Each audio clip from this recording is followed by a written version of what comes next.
Welcome to the YouTube channel of Shet Vidya Mandir English High School.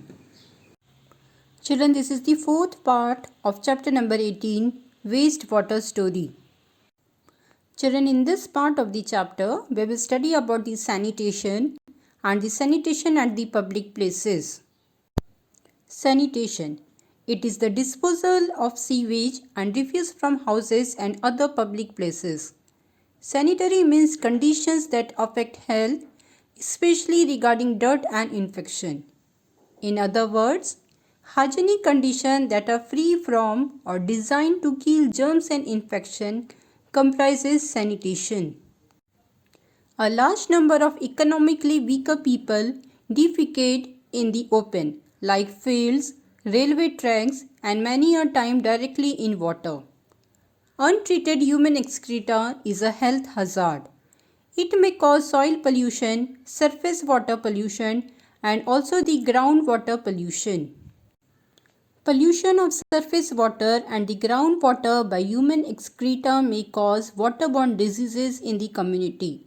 For example, cholera, typhoid, polio, meningitis, hepatitis, and the dysentery.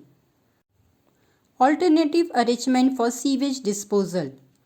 For smaller colonies, towns, and rural areas where underground sewer network is not available, low-cost on-site sewage disposal systems are being encouraged.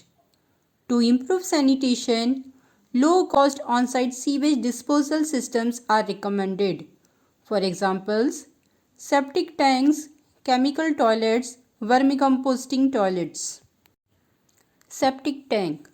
A septic tank is a large underground tank found near the hospitals or buildings where no sewerage system is there.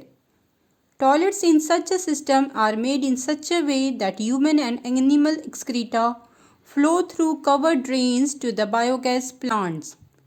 Microbes convert waste to biogas, which may be used as a source of energy. Vermicomposting toilets. Vermicomposting toilets is a novel method of waste disposal. A toilet is so designed that earthworms are used to treat human excreta, which uses very little water and is very safe and hygienic. The excreta is covered to vermicakes, which is used as a nutrient provider to the soil. Chemical toilets. Chemical toilets are also being designed as an alternative method of disposing waste. Sanitation at public places. Thousands of people visit public places like the railway stations, bus stops, airports, and hospitals daily. Waste accumulated in these places must be disposed of properly, otherwise, epidemics could break out. The government has laid down certain standards of sanitation, but they are not strictly followed. We should not scatter or litter anywhere if there is no dustbin inside. We should carry the litter home and throw it in the dustbin. Experts have suggested that we should plant eucalyptus trees all along the sewage ponds because these trees absorb all surplus wastewater rapidly and release pure water vapor into the atmosphere.